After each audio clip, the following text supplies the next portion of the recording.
بسم اللہ الرحمن الرحیم۔ السلام علیکم ناظرین، آپ سن رہے ہیں اپنا پسندیدہ یوٹیوب چینل شام کی چائے۔ ناظرین، شام کی چائے میں اشفاق احمد صاحب کی کتاب زاویہ 1 کے ساتھ حاضر خدمت ہیں۔ آج کی بیٹھک کا عنوان ہے اللہ کا نظام۔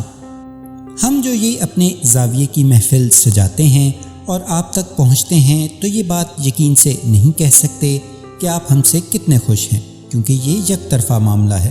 اور یہ بات میں آپ کو بتا دوں کہ ابلاغ کی دنیا میں یہ جو ہم نے نئی کھڑکی کھولی ہے، اس کے بارے میں لوگ اقتصابی طور پر، کتابی طور پر تو یقیناً بہت کچھ جانتے ہیں، لیکن بہت کم لوگوں کا یہ حال رہا ہے کہ انہوں نے بابوں کے ساتھ بلا واسطہ طور پر رابطہ قائم کیا اور ان سے کچھ پوچھا اور علم حاصل کیا۔ ولایت کے لوگوں نے ایسے کام کیے ہیں، لیکن ہماری سطح پر ایسا نہیں ہوا۔ لیکن ایک دردناک بات بھی اس کے درمیان یہ ہے کہ ہم جو ان کے پاس جاتے رہے تو ہم بھی پورے طور پر ان کی خوشنودی کا باعث نہیں بن سکے، کیونکہ میں اکثر اپنے بابا سے لڑ پڑتا تھا۔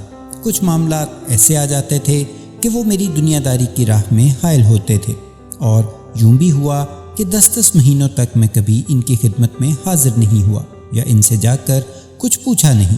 بڑے مسائل ہوتے تھے۔ پھر بات یہ تھی کہ ان کی سوچ کا انداز اور ان کی زندگی بسر کرنے کا رویہ ہماری سوچ سے اور ہمارے چلن سے بالکل مختلف ہوتا تھا، اور ان کے اوپر قابو پانا بڑا مشکل کام تھا۔ ایک مرتبہ جیسے ہم شاکی لوگ اکثر شکایت کرتے ہیں، وہاں ڈیرے پر بیٹھ کر یہ شکایت کر رہے تھے کہ دیکھیں اللہ کا نظام کس قدر تکلیف دہ ہے کہ ایک آدمی بڑے اعلیٰ درجے کی کار پر چڑھا پھرتا ہے اور دوسرے کو پیدل چلنا بھی میسر نہیں۔ ایک لڑکی وہاں آئی تھی، 1 سال ہوا اس کی شادی ہوئی تھی، لیکن پھر اس کو طلاق ہو گئی، اس کا خامد چھوڑ گیا۔ ایک اور بیوی تھی، اس پر آبلے پڑے ہوئے تھے، چھالے جن کو ہم پھلوئے کہتے ہیں، بڑے بڑے پھلوئے، اور میں عرض کرتا تھا ان سے کہ اس کا کچھ علاج کریں، تو وہ کہتے ٹھہریں ابھی دیکھتے ہیں۔ 1 دن گزر گیا، 2 دن گزر گئے، تکلیف ہوتی تھی کہ اس کی طرف توجہ نہیں دی جا رہی، اور بہت سی ایسی چیزیں جن میں ہم ہر وقت اپنی زندگی کے ایام میں، مہینوں میں، ہفتوں میں شکایت کرتے رہتے ہیں، وہ وہاں بھی چلتا تھا۔ یہ ایسا کیوں ہوتا ہے؟ اللہ ایسا کیوں کرتا ہے؟ تو اس کا خاطر خواہ جواب جو ملتا تھا وہ ان کی مسکراہٹ سے ملتا تھا۔ لیکن ہم چاہتے تھے کہ ہم کو خصوصی طور پر اسپیسیفکلی یہ بتایا جائے کہ اللہ ہم پر کیسے مہربان ہوتا ہے۔ تو انہوں نے کہا، دیکھو، زندگی بسر کرنے کے لیے، زندگی گزارنے کے لیے جس شے کی بے حد ضرورت ہوتی ہے، جس کے بغیر زندگی کی گاڑی آگے نہیں چل سکتی اور اس کا تانا بانا نہیں بن سکتا، وہ اللہ نے فری آف کاسٹ دی ہے اور سب لوگوں کو دی ہے۔ کالے، پیلے، نیلے، گورے، موٹے، دبلے، سب سے ضروری چیز ہے آکسیجن۔ اگر آکسیجن کسی وجہ سے جا کے کسی صاحب کو لانی پڑے ڈاکٹر کی دکان سے، اور ہر صاحب صبح اٹھ کر اپنے اپنے کنستر اٹھا کے گئے ہوں، 3 بچوں کے لیے بھی لانے ہیں، 2 اپنے لیے کنستر، تو بابا جی جو گھر ہے وہ روتا رہ جائے گا کہ مجھے بڈھے کو پوچھا نہیں، میرا کنستر گھر ہی بھول گئے تھے۔ تو جائیں اور صبح کنستر بھروا کر لائیں، پھر لوگوں کو دیں، یا ہمارے یہاں پر ایسے پمپ لگے ہوں، پیٹرول پمپ جیسے، وہاں جا کے اپنی اپنی آکسیجن حاصل کریں، تو زندگی عذاب بن جاتی۔ لیکن اللہ نے کچھ اس طرح کا انتظام کیا ہے کہ ہر شخص کو، وہ نہ بھی چاہتا ہو تو اس کو اس کی آکسیجن ملتی رہتی ہے۔ آپ سر کے اوپر رضائی لے لیں اور بالکل اس کے اندر سر گھسیڑ کے یہ کوشش کریں تو ایک دم آپ کا ریئیکشن ہوگا کہ آپ اس کو اٹھا کے اور چھپاک سے اس دائرے میں آ جائیں گے جہاں آپ کو آکسیجن مل سکتی ہے۔ تو یہ فری آف کاسٹ چیز ہے اور قیمتی ترین چیز ہے، اس سے زیادہ تو قیمتی چیز کوئی ہے ہی نہیں۔ پھر دوسری قیمتی ترین چیز جو ہے وہ پانی ہے۔ پانی کا بھی اللہ نے ایسا انتظام کیا ہے کہ 3/4 حصہ کرۂ ارض کا پانی کا رکھا۔ بادل آتے ہیں، بارش برستی ہے، ہر ایک کو یہ نعمت جو ہے آسانی سے، بغیر کسی کاسٹ کے، بغیر کسی پیسہ خرچ کرنے کے ملتی ہے۔ ہر آدمی اس سے فائدہ اٹھاتا ہے، اور کوئی شخص میرے خیال میں اس کرۂ ارض پر ایسا نہیں ہے جس نے یہ کبھی کہا ہو کہ میں پانی کے ذائقے سے ناآشنا ہوں، کیونکہ یہ بہت مہنگی چیز ہے اور صرف امیر آدمی پانی پی سکتا ہے۔ ہم تو نہیں پی سکتے، دور سے لانا پڑے، نزدیک سے لانا پڑے، مشکل سے لانا پڑے، لیکن پانی جو ہے وہ ہماری زندگی میں داخل ہے۔ اس طرح سے خواتین و حضرات، کھانے کا سلسلہ ہے۔ روٹی جو ہے وہ بھی اتنی کوئی مہنگی نہیں ہے، وہ بھی ایک عام آدمی کو بڑی آسانی کے ساتھ مل جاتی ہے، اور واقعی یہ کوئی آدمی نہیں کہہ سکتا کہ میں نے آج تک روٹی کا ذائقہ نہیں چکھا ہے کہ اس کی خوشبو کیسی ہوتی ہے۔ جو سارے ظلم ہیں یہ انسان نے انسان کی ذات پر زیادہ کیے ہیں۔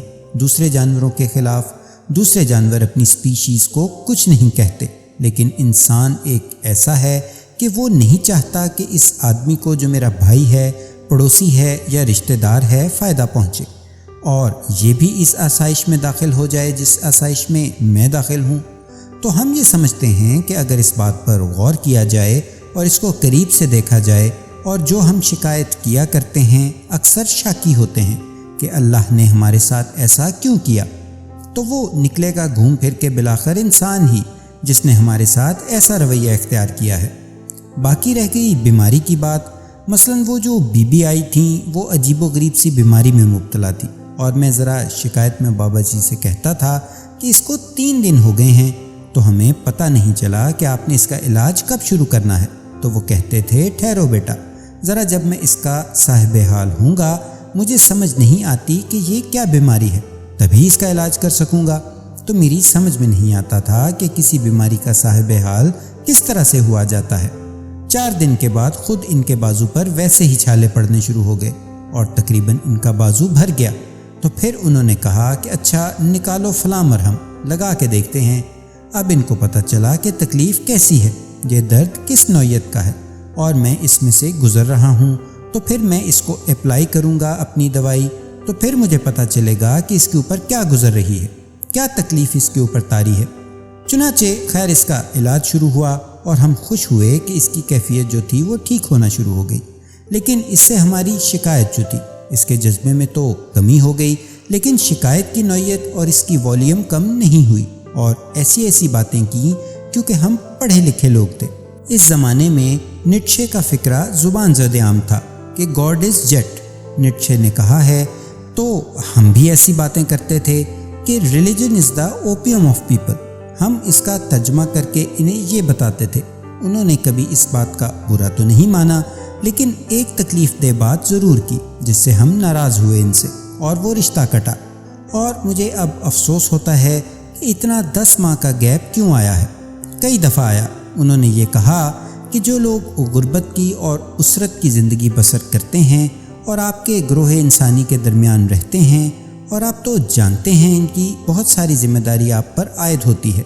مجھ سے پوچھا کہ آپ کے کوئی غریب رشتہ دار ہیں؟ میں نے کہا ہاں جی ہیں۔ کہنے لگے کہاں ہیں؟ میں نے کہا جی وہ لاہور میں ایک علاقہ ہے، اس کو ہم مصری شاہ کہتے ہیں، اور وہ دموریا پل عبور کر کے وہاں جایا جاتا ہے۔ ہم چونکہ صاحب حیثیت لوگ ہیں، ہم تو کبھی ان سے ملے ہی نہیں۔ وہ چونکہ ہمارے غریب رشتہ دار ہیں، اس لیے وہ بامر مجبوری ہمارے پاس آتے رہتے ہیں، عید کو سلام کرنے آتے ہیں۔ بہت قریبی یعنی میری پھوپھی کے بیٹے اور میری ایک دور کی خالہ کا سارا کنبہ۔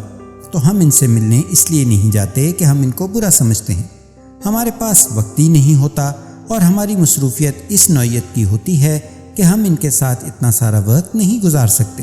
تو کہنے لگے کہ دیکھیں بات یہ ہے کہ آپ کو جتنی تنخواہ ملتی ہے وہ ساری کی ساری آپ کی نہیں، چونکہ آپ کے غریب رشتہ دار یا آپ کے غریب ساتھی یا آپ کے مفلوق الحال ساتھی ہمسائے اتنے لائق نہیں ہیں جتنے آپ ہیں، اس لیے آپ پر یہ ذمہ داری عائد ہوتی ہے کہ آپ ذہین آدمی ہیں، آپ دانشور ہیں، آپ نامی گرامی آدمی ہیں، آپ اشفاق صاحب ہیں، اور اللہ کو بھی یہ پتہ ہے کہ آپ ان کے مقابلے میں زیادہ لائق اور سمجھدار ہیں، اس لیے ان کو کم عقل سمجھتے ہوئے ان کے حصے کے پیسے آپ کو پہنچا دیے جاتے ہیں، چونکہ وہ بیچارے نہیں جانتے نا کہ کس طرح کیا کرنا ہے۔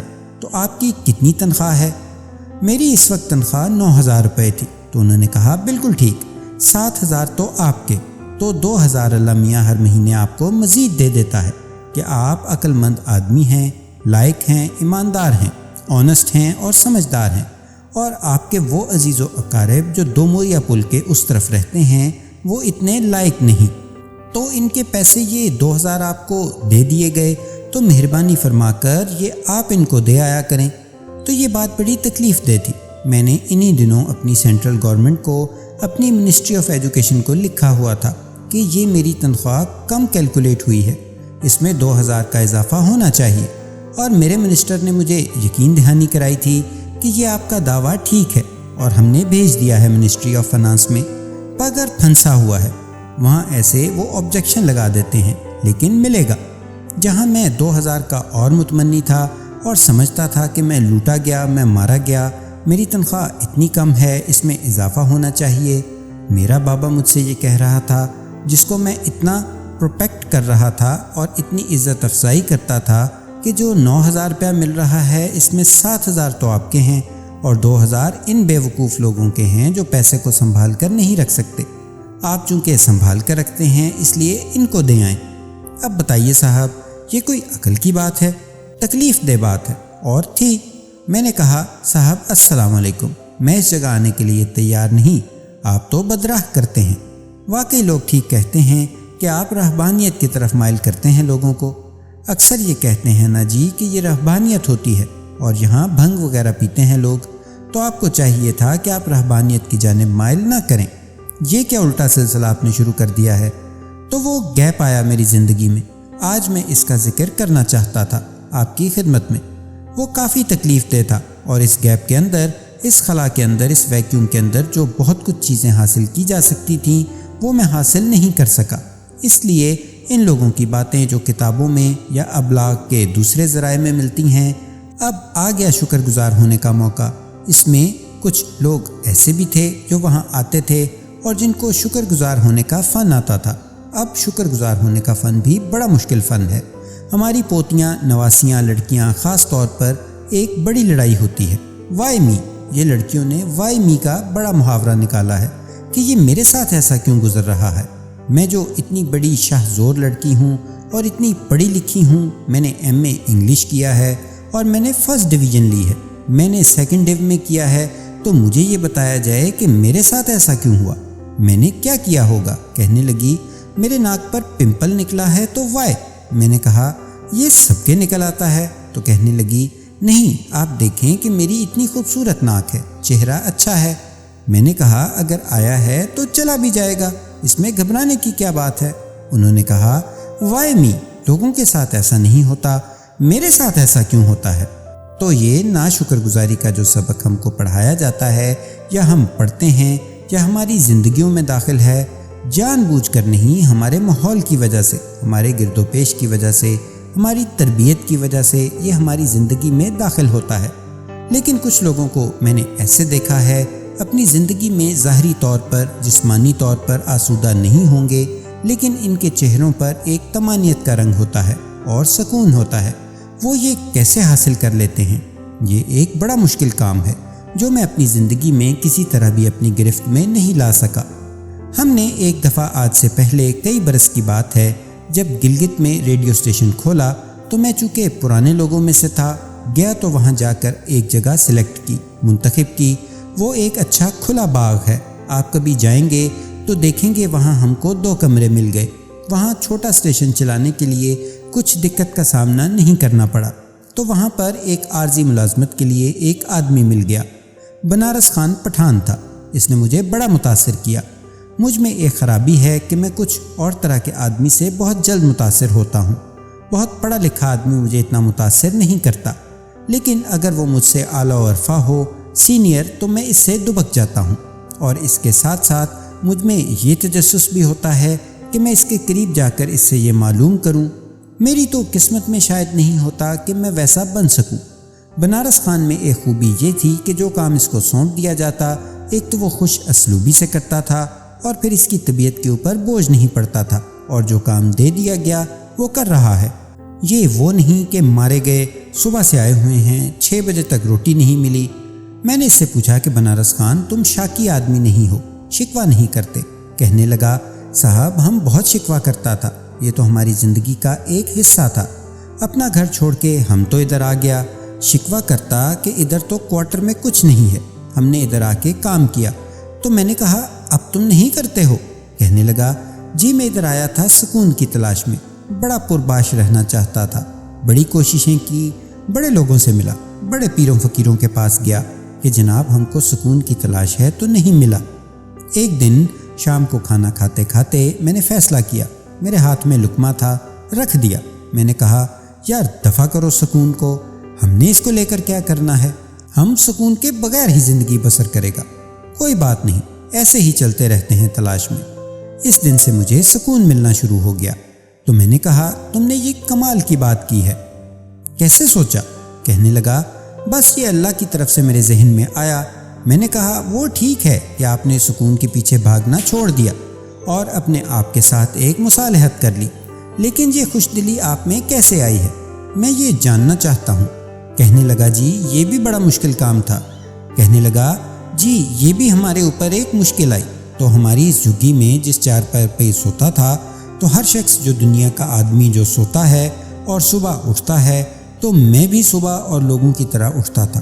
تو اپنا پیر چار پائی سے نیچے اتارنے سے پہلے میں نے کہا یارا بنارس خان، قدم تو نیچے اتارنا ہی ہے، تو کلفت میں کیوں اتاریں، خوشی میں کیوں نہ دن گزاریں؟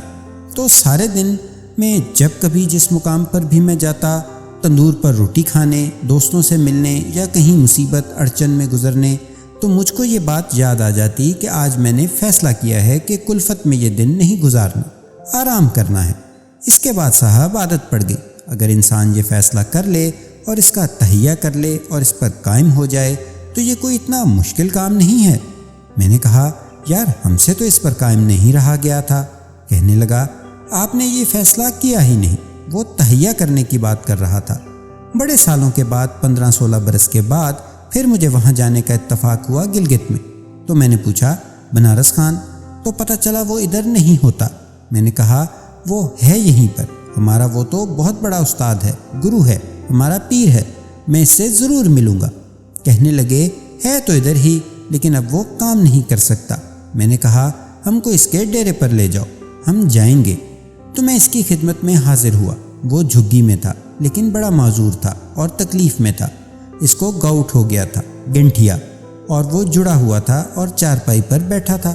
مجھ کو دیکھ کر بہت خوش ہوا۔ میں نے کہا بنارس خان کیسی طبیعت ہے؟ کہنے لگا اللہ کا بڑا شکر ہے۔ میں نے کہا سنا ہے بیمار ہو گیا؟ کہنے لگا ہاں صاحب مجھے گنٹھیا ہو گیا ہے اور میں چل پھر نہیں سکتا آسانی کے ساتھ۔ تو میں نے کہا تم شکریہ ادا کرتے ہو؟ کہنے لگا ہاں بڑا شکر کرتا ہوں۔ میں نے کہا کیوں شکر ادا کرتے ہو؟ کہنے لگا صاحب اس لیے کہ میرے گھٹنے تو قائم ہیں، گوڈے میرے ہیں نا، اگر میرے گوڈے نہ ہوتے تو گنٹھیا کہاں ہوتا؟ پھر تو یہ اللہ کی بڑی مہربانی ہے کہ میرے پاس گھٹنا ہے۔ صاحب اگر یہ نہ ہوتا، کہیں کٹ کٹا جاتا تو پھر مجھے گنٹھیا کہاں سے ہوتا؟ تو میں اللہ کا بڑا شکر گزار ہوں، اس نے مہربانی فرمائی ہے۔ یہ ساری باتیں سننے کے باوجود، سمجھنے کے باوصف، یہ ہمارے حال کا ایک حصہ نہیں بنتی۔ ہمارے بابا کہا کرتے تھے کہ وہ مومن جو ماضی کی یاد میں مبتلا نہ ہو اور مستقبل سے خوفزدہ نہ ہو، اس کو صاحب حال کہتے ہیں، کہ جو حال اس کو عطا کیا گیا ہے اس کے مطابق زندگی بسر کرے اور خوش و خرم بڑی چاہت کے ساتھ بسر کرے، اور جب تک اس کو اس کا تحفہ دیا گیا ہے اس کو ساتھ لے کر چلے۔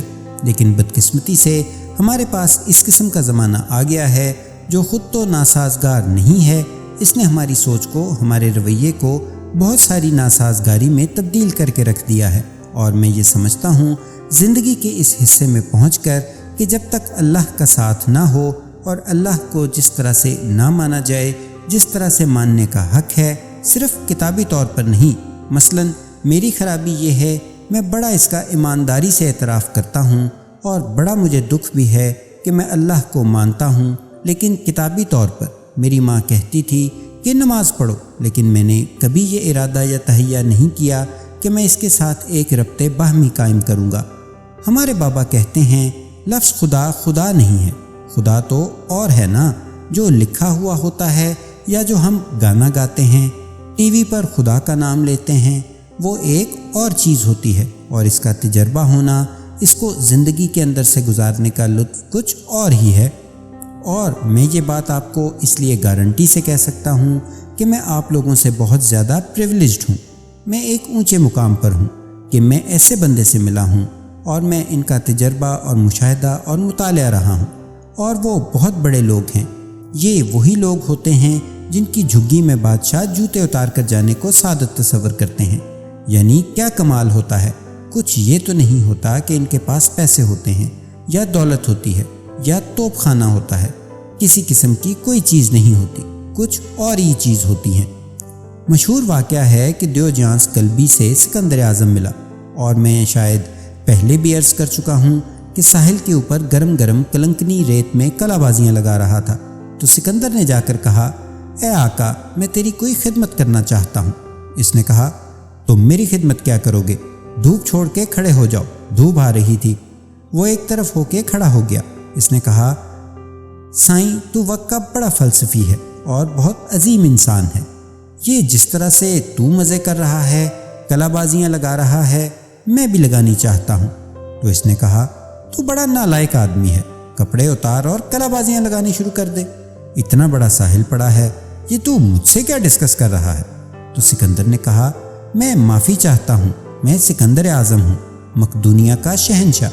اس وقت میں نے آدھی دنیا فتح کر لی ہے اور باقی کی مجھے ابھی فتح کرنی ہے، اور مجھے یقین ہے اور میرے دیوتاؤں نے کہا ہے کہ تم وہ آدھی دنیا بھی فتح کر لو گے۔